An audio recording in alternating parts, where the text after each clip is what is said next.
Communities and organizations wanting to have historic buildings and locations recognized for their significance now have a comprehensive step-by-step guide to help them accomplish that goal. It is called the South Carolina Preservation Toolkit. I want to welcome Michael Allen of Mount Pleasant. He's a Lowcountry ambassador for the WeGOJA Foundation. Thank you so much for being here with me today. And thank you for having us as well, Ann. This is a great resource for organizations who are wanting to help to preserve those historic sites. So first of all, curious about your organization, WeGOJA Foundation, and let's start with the name.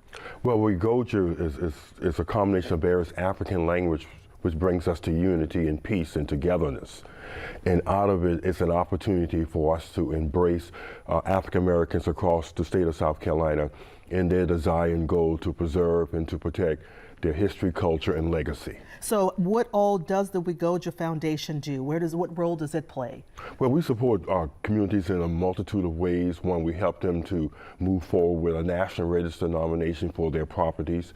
We support them and assist them in getting state historic markers, working with other lenders for tax credits and other means at the end of the day to preserve and to protect their building structures or their community. And we're seeing some of the historical markers across South Carolina, that one right there in North Charleston, Liberty Hill, this one in the Walterboro area honoring the Tuskegee Airmen who trained in the Walterboro area. The Briggs House, that's in our neighboring, yes, Michael and I are both from Williamsburg County, yes. So that's in neighboring Clarendon County. It is. Talking about an important court case that helped to lead to the desegregation right. of schools across the nation. And these are the areas that we're talking about preserving, because people wouldn't have known that, you know, that house, the Briggs House, yes. is where the families went to sign that petition to say they wanted a better education for their children, yes. or understanding about Liberty Hill and the significance of that location in North Charleston and the role it played for Black families. So the Preservation Toolkit was just unveiled earlier this week in yes, Columbia, just in time for Black History Month. What's the importance of this resource? What does it do?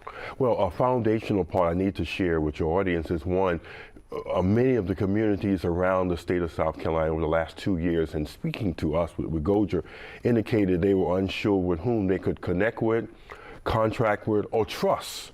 With the sensitivity of their history and culture.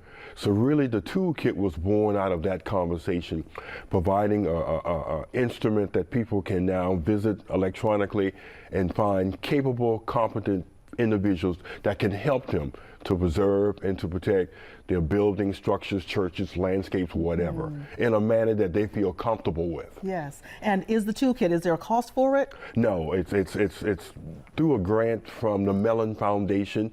We were able to have public meetings across the state of South Carolina to bring all the information together.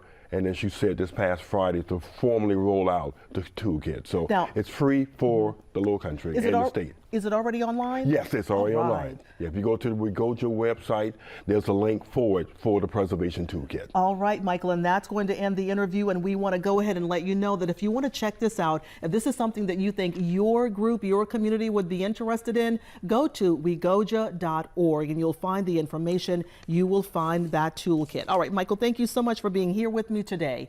And we will be right back.